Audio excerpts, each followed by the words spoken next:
കേരളത്തിന്റെ സാമ്പത്തിക ചരിത്രത്തിലെ ഏറ്റവും വെല്ലുവിളി നിറഞ്ഞ ഒരു കാലഘട്ടത്തിലൂടെയാണ് സംസ്ഥാനം കടന്നു പോകുന്നത്. ഖജനാവ് കാലിയായിരിക്കുന്ന അവസ്ഥയിൽ ശമ്പളവും പെൻഷനും ഉൾപ്പെടെയുള്ള അടിയന്തര ആവശ്യങ്ങൾ നിറവേറ്റുന്നതിനായി വീണ്ടും കടമെടുക്കാൻ സർക്കാർ തീരുമാനിച്ചിരിക്കുകയാണ്. വികസന പ്രവർത്തനങ്ങൾക്കെന്ന പേരിൽ 3700 കോടി രൂപയുടെ കടപ്പത്രം പുറപ്പെടുവിക്കാനുള്ള നീക്കം വാസ്തവത്തിൽ സർക്കാരിന്റെ ദൈനംദിന നിലനിൽപ്പിനായുള്ള നെട്ടോട്ടമാണ്. ഈ പുതിയ കടമെടുപ്പോടെ ഈ സാമ്പത്തിക വർഷം മാത്രം സംസ്ഥാനം വരുത്തിവെച്ച ആകെ കടബാധ്യത 49,547 കോടി രൂപയായി ഉയരുകയാണ്. ഇത് കേരളത്തിന്റെ ദീർഘകാല സാമ്പത്തിക ഭദ്രതയെ സംബന്ധിച്ച് വലിയ ആശങ്കകളാണ് ഉയർത്തുന്നത്. സാമ്പത്തിക വർഷത്തിന്റെ അവസാന മാസമായ മാർച്ചിൽ സർക്കാരിന് മുന്നിൽ ഭീമമായ ചെലവുകളാണുള്ളത്.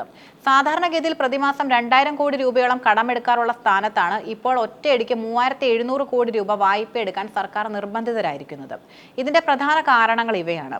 ലക്ഷക്കണക്കിന് സാധാരണക്കാർ ആശ്രയിക്കുന്ന സാമൂഹിക സുരക്ഷാ പെൻഷനുകൾ മാസങ്ങളായി കുടിശ്ശികയാണ്.